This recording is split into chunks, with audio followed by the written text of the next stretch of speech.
Hey everyone, welcome back to Don't Overthink It. I'm your host Donnie, and today we have another DMZ favorite. You may know her as Lullaby, but she recently changed her name to Takaya. Yeah.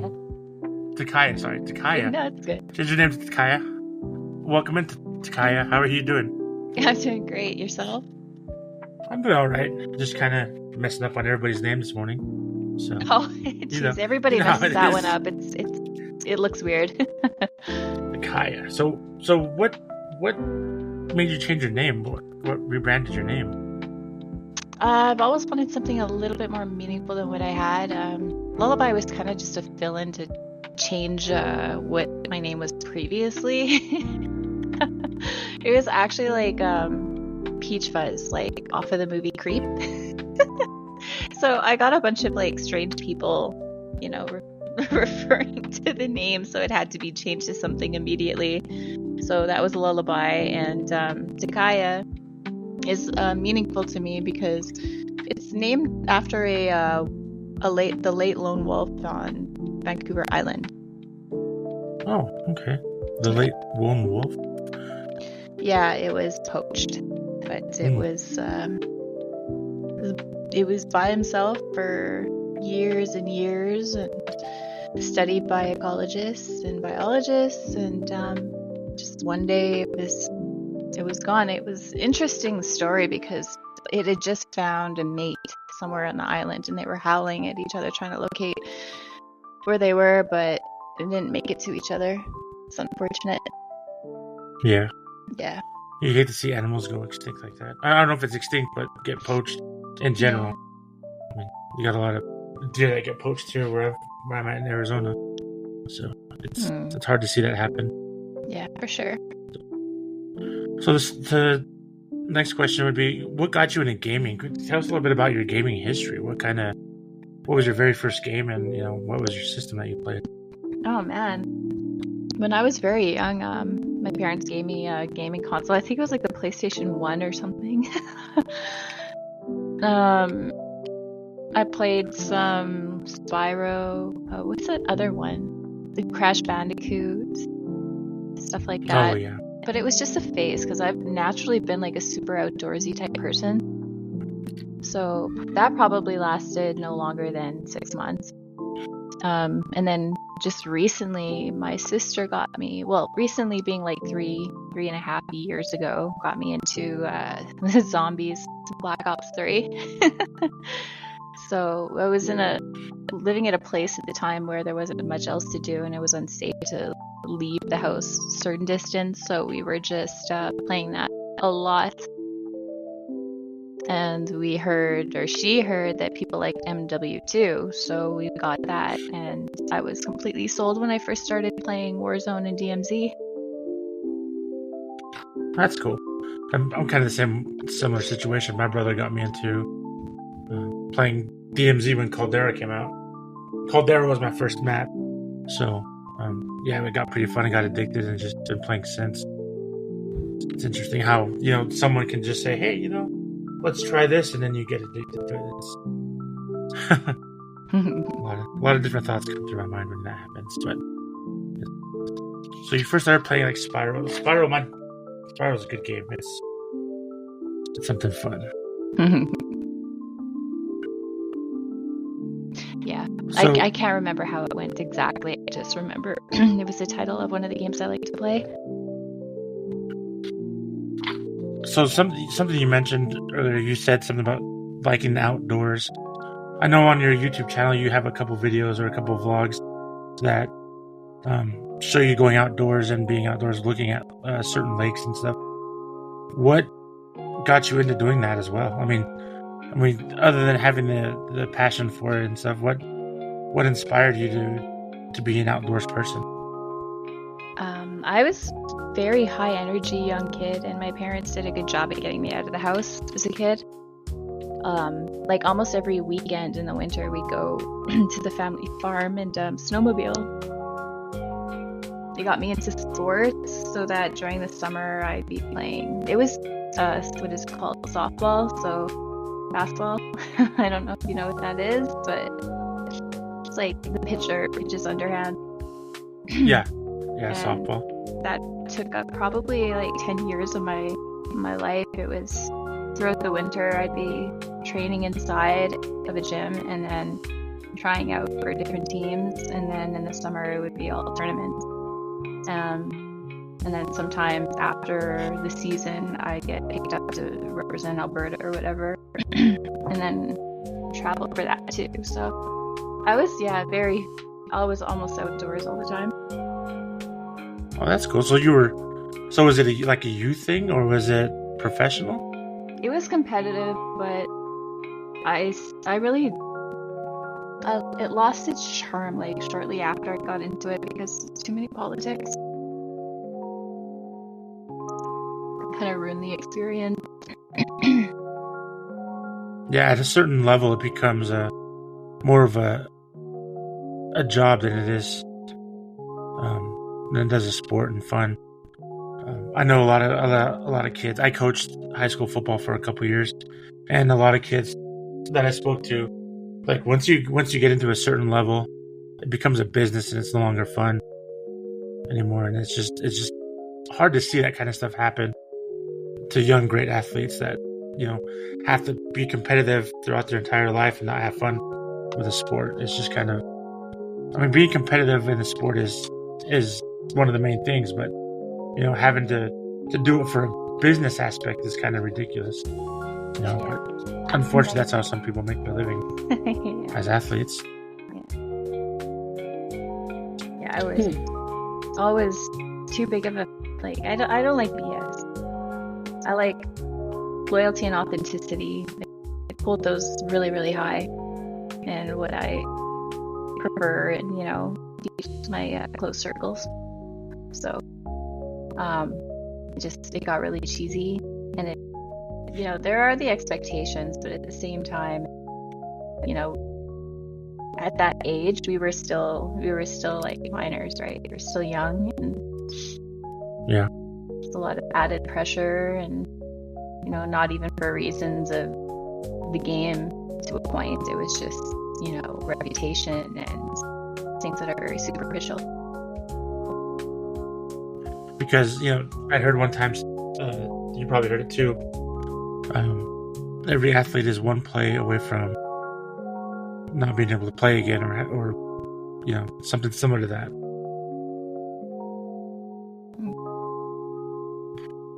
Interesting. Yeah, because injuries can happen. You always have to have that contingency plan for whatever comes up. And a lot of people don't realize that. They think that, the sports are going to be their whole life, and some people it's not. And some people it is. Some people get fortunate enough to play the rest of their life, and some don't. Yeah. But to see kids have to fight through it and make a name for themselves, and it just kind of ruins the fun of the sport, in my opinion. But you also have to have that competitiveness, like I said.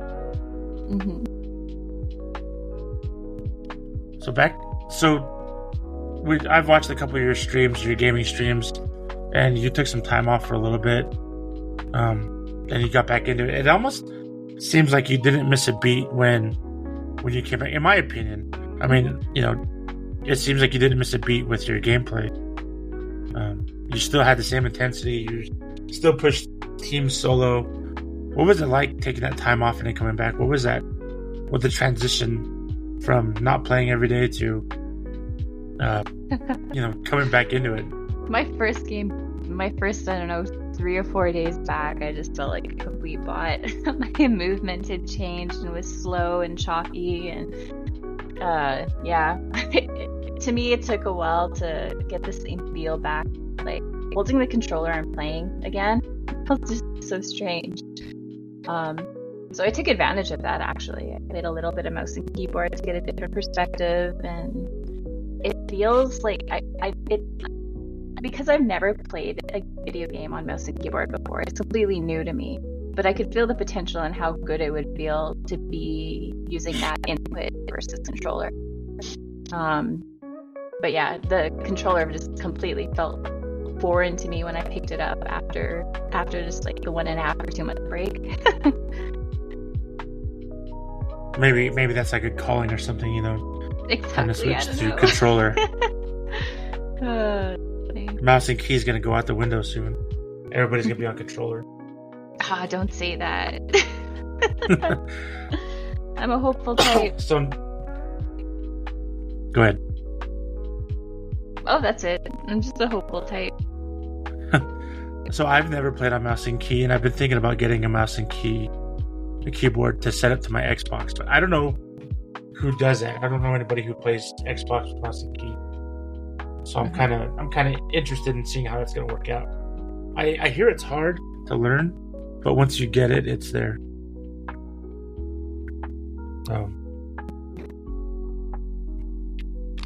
But yeah, I've been thinking about switching to mouse and key to give it a try, just to try it out. I try to do everything once and go for my experiences from there. Yeah, make for a sure. decision. But I love the controller 100%. Though. Give it a try and see.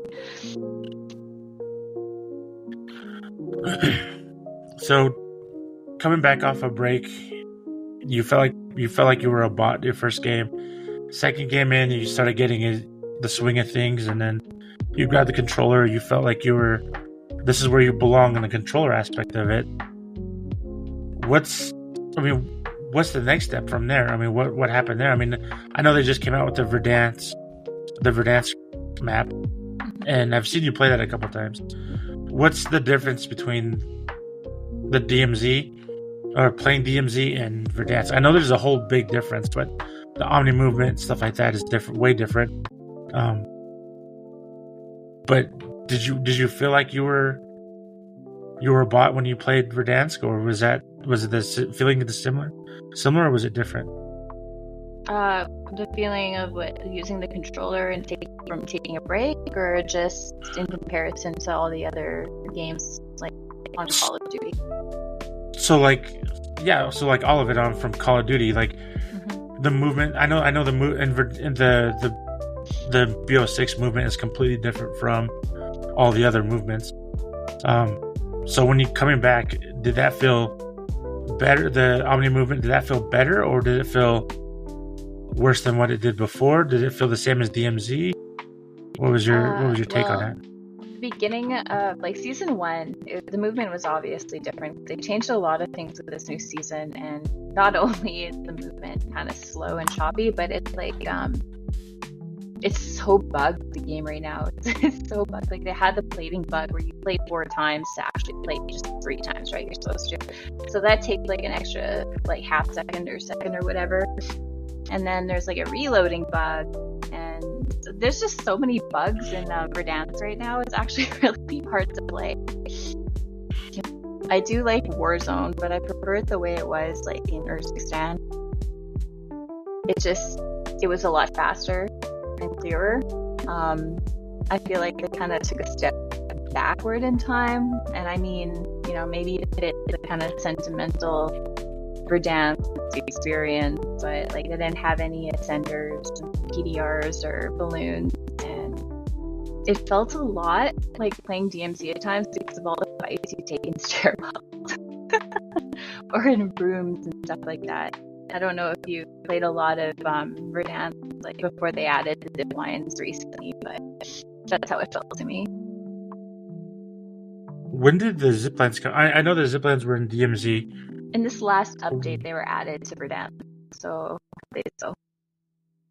Okay. Now, when did they first bring out the zip lines? Because I don't remember the zip lines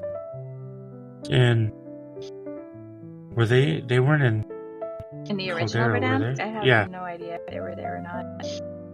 I don't think they were there. I just started playing in MW2, so that was on the Mazra map, Beast21, and then they brought in Ashika and then Mondel. I know they were in MW2, but anyways. So so let's say your main play is DMZ. What's your favorite map out of all 4 of them?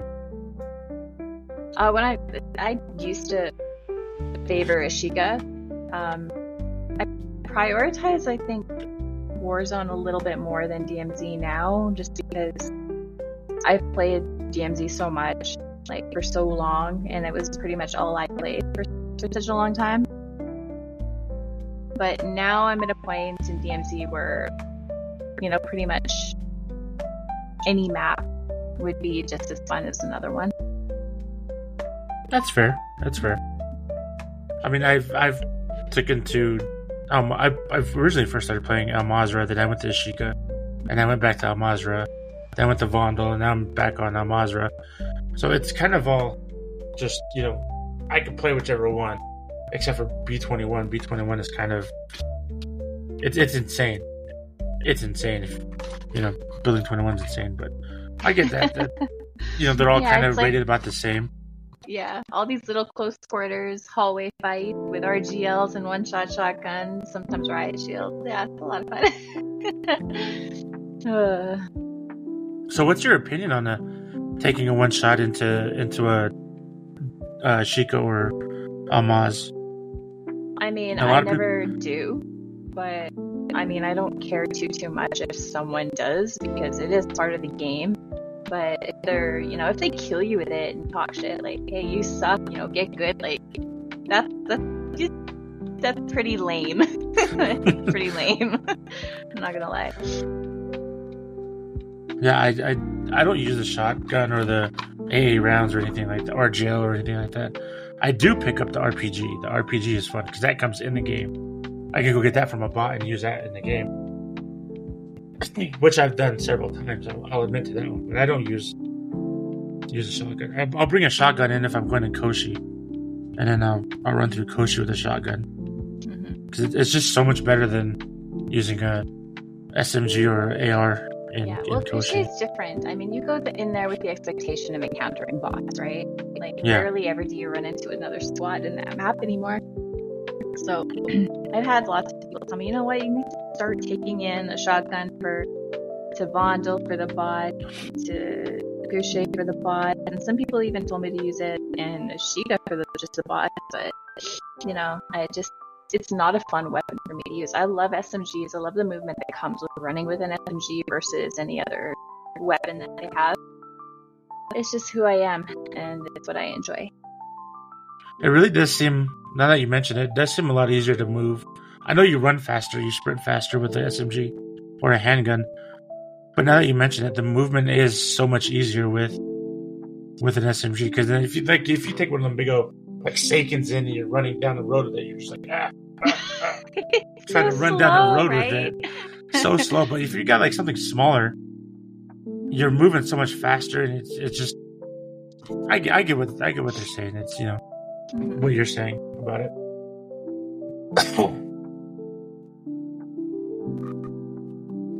What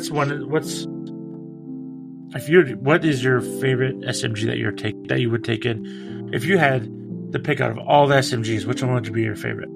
Oh, that's a good question for now, because for probably a year and a half, I would have said hands down the Vil 46, so the MP7. But after playing Warzone a little bit more than I played DMZ recently, I actually prefer like the C9 and the MP5s, and I find that carried into DMZ as well. So the Lockman's up 100%. That's my favorite SMG.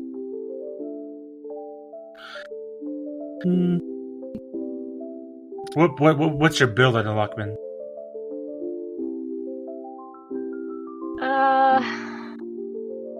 I can't even remember, to be honest. I don't have any of my builds anywhere, but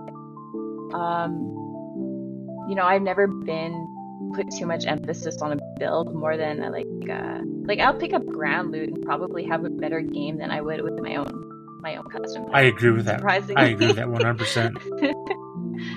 You know, a lot of some people are like, well, how can you use ground? Like, I need a gun. I don't have my insured gun. And I say this to everybody. Everybody that I play with. It's not the gun that makes the player. It's the player that makes the gun. Yeah. So you can go ground loot and win a match or exfil at the end of the match. You know, it's not the gun that you use. It's the player. How you move with it. How you think with it. Being able to adapt to it is the big key for it. And like, oh, I don't have my certain sniper built a certain way. Yeah, no, adjust to it, fix it. You know, if you have explosive rounds, you gotta you gotta adjust your scope so much more, or different things like that. A lot of people don't understand that.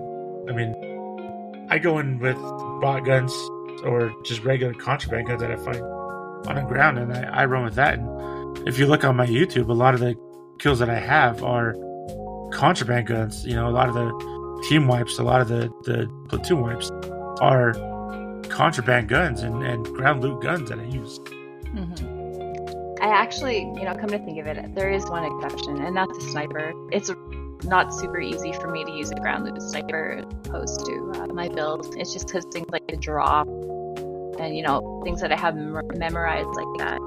Whereas, a ground loot, it varies depending on, what the ammo type is and etc. So when I pick up a ground loot sniper from out of the box or something, I'll aim it at the wall and I'll take a shot at the wall, and then I'll aim at that same dot, the same hole that I put on the wall, and I'll shoot at that again at a little bit farther distance of what I did before that, and then I'll watch the drop to see where it's at, and I'll adjust that to where I need to use it in game if I'm coming across the team.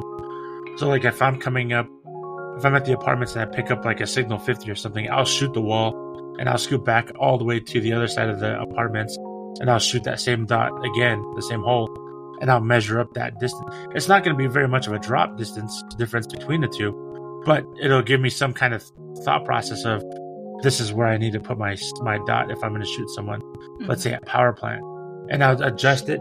And then if somebody's up at power plant and I'm at the apartments, I'll just maybe double that length or that distance, and I'll hit spot on every time. That's just me though. That's just how I adapt to it.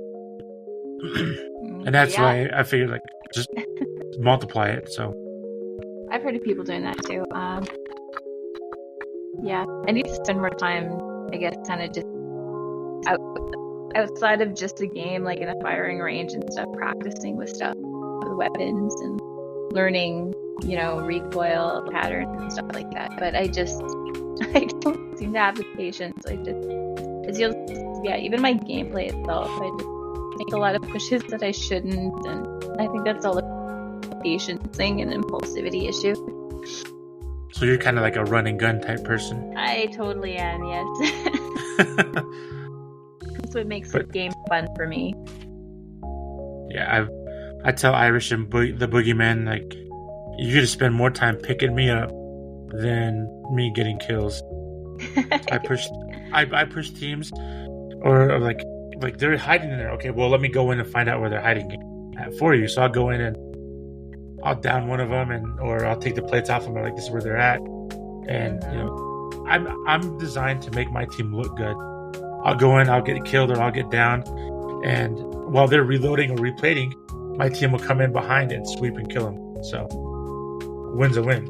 Yeah, I think that's also why I play a lot of solo. Like, not only does it's supposed to improve. I mean, if you learn to kind of be observant and take in, an experience, it should improve your gameplay. And think tactically. I think tactically, and be a little bit more careful. Sometimes I'm just not careful at all, and I just die right away. But there's kind of like, I don't feel a level of responsibility for getting people killed that I'm playing with when I push other teams, and that helps. So I tell them, I suck at the game. I'm not very good. I'll push a team. I go down. Just leave me. Just let me be. I'll back out or something. I've said that my fair share of times too. and then playing with the randoms, makes me, and I tell this to a lot of people that I play with. Playing with random, I'm gonna back out as soon as I go down and I die. Don't worry about me. Just keep moving. Mm-hmm. Whether it's the bots, player, operators, whatever. I go down, I'm just going to back out, And playing with the randoms got me to realize how much I need to increase my game, because in my own mindset, I'm thinking if this other random goes down or he gets killed, he's going to back out. So I got to be able to survive and keep them from from backing out, and most of the time they don't back out. So I end up, squad wiping or something like that, and then end up reviving them at the end of it. But I've learned to adapt and overcome and learn how to take out teams and stuff. But yeah, I normally tell them I suck at the game, and let's get moving. If I go down, leave me, keep moving. We'll figure it out later. So that's fair. Yeah, that's fair. Yeah. Unless, of course, you die like by a sniper and you're far away from another squad and they're right by your side. I mean, those instances, all of them revive me. But yeah, that rarely happens. I usually die like because I was sandwiched between the team or something. Fun time. That's probably one of the worst feelings, is getting sandwiched. Yes. You feel like you have nowhere to go. It's like, I go this way, I'm stuck. I go that way, I'm stuck. I got 6 players around me, 6 to 7 players around me. Mm-hmm. Nowhere to move. Oh my gosh, that's another aspect of the new Verdansk that has like totally thrown my game style like upside down. The TTK. I'm used to it's almost instant. Yes, you die almost instantly. Like, whereas in Urzikstan or Al Mazrah or all the previous war zones, I had like some semblance of a chance to get away and get myself out of situations because I had enough health to get out of those situations. Now it's just like an instant dead. Yeah. Yeah. Well, that's reality though. That's how reality is, essentially. Mm-hmm. I mean, you're not going to get down and wounded. I mean, okay, so yes and no, at some point in the combat setting like that. So like if you're in I'm not even going to get into it. Never mind. I'm not even going to get into it. Okay, so I'm going to get into it. Yeah, get into it. So if you're like local law enforcement and stuff like that, unless you're in a high stress combat situation, you're not going to die instantly like that. If you're in a combat zone where you're military, in an active combat zone, you're more than likely 80%. There's an 80% chance you're going to be killed instantly like that. But majority of the time, you're not going to be. It's just going to be maybe a gunshot wound here and drop down, unless somebody's like pushing you with like a tank or something, or a big LMG and they shoot you. You're not gonna die instantly. So it's kind of offset like that. But in a military setting like that, if you're pushing an urban area like a city or something, then yeah, it's probably going to be like that. But I don't. If you're running like Al Mazrah, it's not for it really to be realistic. However, Tarkov, that is a game I've wanted to play for almost since I started gaming. Actually, Tarkov. Yeah, Escape from Tarkov. That's a slow game. Oh yeah, but that a little bit more realistic than Warzone or DMZ and stuff like that. Yeah. There's always that element of like, someone's just gonna pop out of nowhere or turn the corner around, and they'll just be there, and you're constantly living under the fear of getting found or shot or sniped from across the map. It's out of nowhere. So. Yeah, Delta Force is pretty realistic too, in a sense of being the injured and wounded and stuff like that. It's pretty realistic to it. I mean, you're not gonna get shot in the leg and break your arm. I mean, I've seen that. I watched somebody's stream the other day, and they got shot. I think it was in his stomach, and I broke my arm. And he's sitting there wrapping his arm, or he and then another one, he fell off a building. He jumped off a building and he broke his leg. Essentially broke his leg, but he's wrapping his arm up. I was like, yeah, no. So you broke your leg, you're gonna be. There's a lot of different things.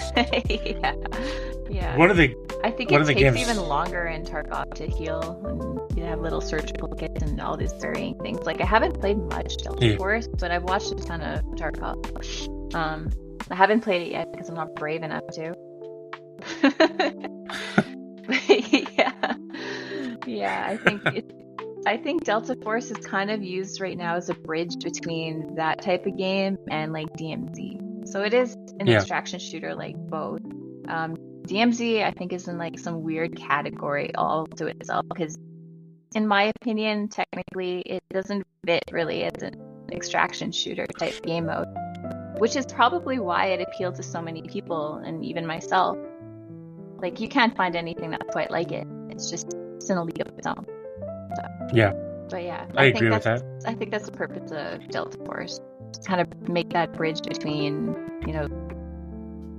like DMZ and something a little bit more realistic like Tarkov. But if everyone played Tarkov, they'd be so overwhelmed. Like, there's so many elements to it.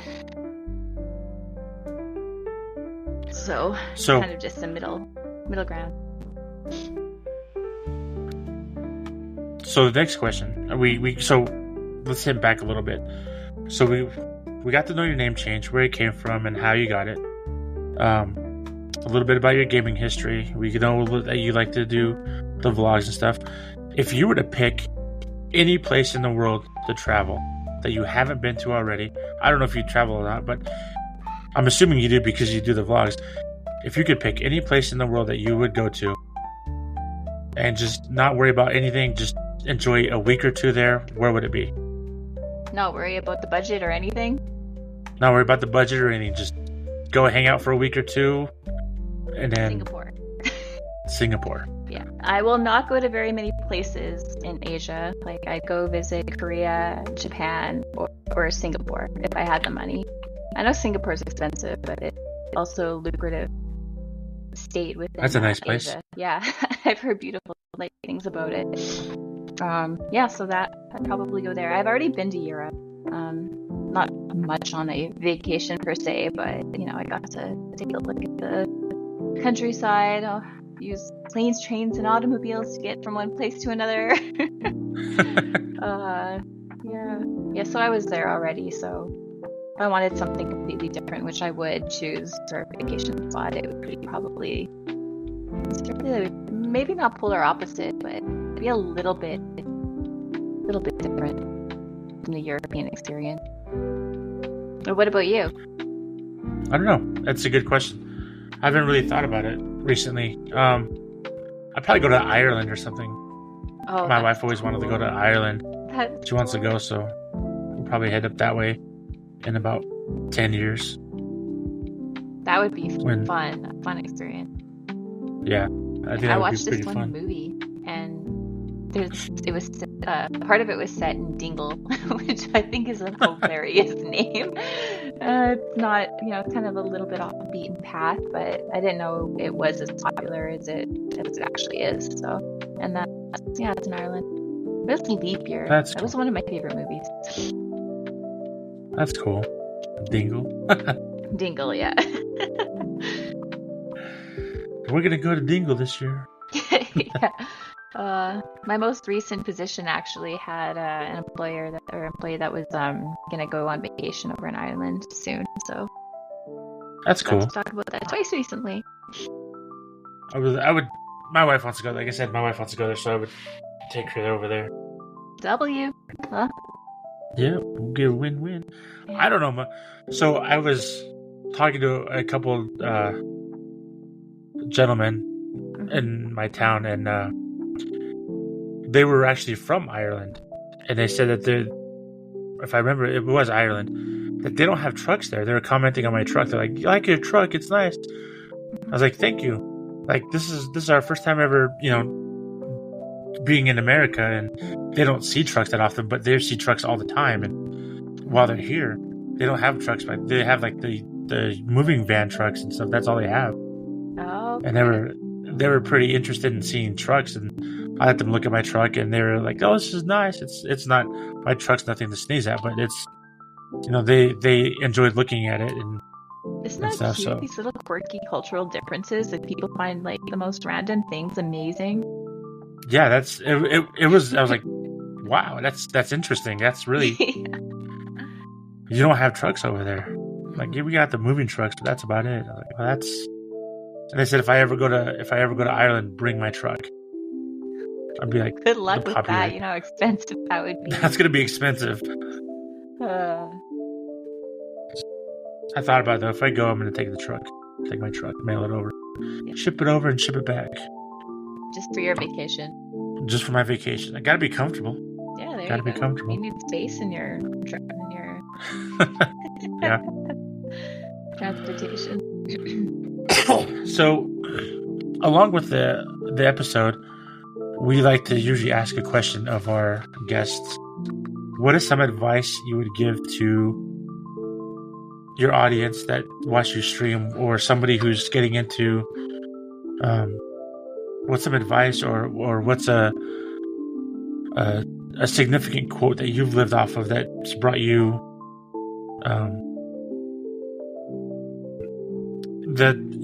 okay, so let me rephrase that.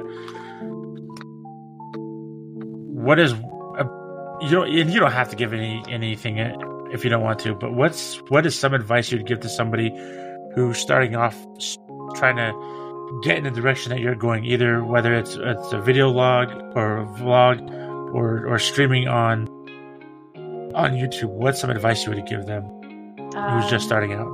Yeah, no, for sure. Find a niche, like something that separates you from everybody else in the community and as a whole. So something that will make you stand out, make you yourself, that nobody else has. Could be good at throwing knives or sniping or whatnot, and focus on that. And if you on YouTube, it's different from everywhere else. Like that, it's different than Twitch. On YouTube, when you start out, you probably should start out by just the videos, and some of them will take off, some of them won't do as good, and just build yourself up that way. I know YouTube's really good for video content, and it's very hard to get into big streaming on YouTube. Start out, find your footing, and then move forward with that, and then don't give up, because YouTube is hard to be a big time streamer on. But yeah, I like it a lot. So yeah, that's all I can think of. Sorry. No, that's perfect. That's good. It's positive. Find your footing and then push forward. With that said and done, is there any kind of like inspirational, other than that, there's no other inspirational quote or anything that you have? I was gonna give one. You be my guest. Please give one. I can't think of anything. I was gonna give one, but yours seemed to be better, so. No, by all means, please do share. I'm curious. Okay, so this one is by Eleanor Roosevelt, and it says, "The future belongs to those who believe in the beauty of their dreams." And that's kind of goes along with what you were saying about finding your footing or your niche, and then moving forward with it, and just continuing on with, whether it's gaming, whether it's vlogging, or doesn't matter what it is. It's finding what you have, finding something that you're passionate in, and just continuing on with it. It's just kind of, I think that fits really well. I actually looked that one up this morning. I didn't think it was going to fit with what you were saying, but it kind of does. So it kind of does, yeah. It's weird. It's very nice. Oh, it all worked out. That's weird when stuff like that happens. It's awesome. Yeah. But with that, we have come to our time limit here. So I'd like to thank Takaya. Did I say that right? Takaya. Takaya, sorry. Yeah, it's okay. So many people just call me Lullaby still because it's complicated. I'd like to thank Takaya coming in and joining us today. It has been a pleasure having you. Oh, thank you for having me. I appreciate that. Hopefully we can have you on again here shortly and have another heartfelt discussion. Appreciate you coming in. Thank you for your time. Yep. Thank you guys out there for listening, and we'll see you next time.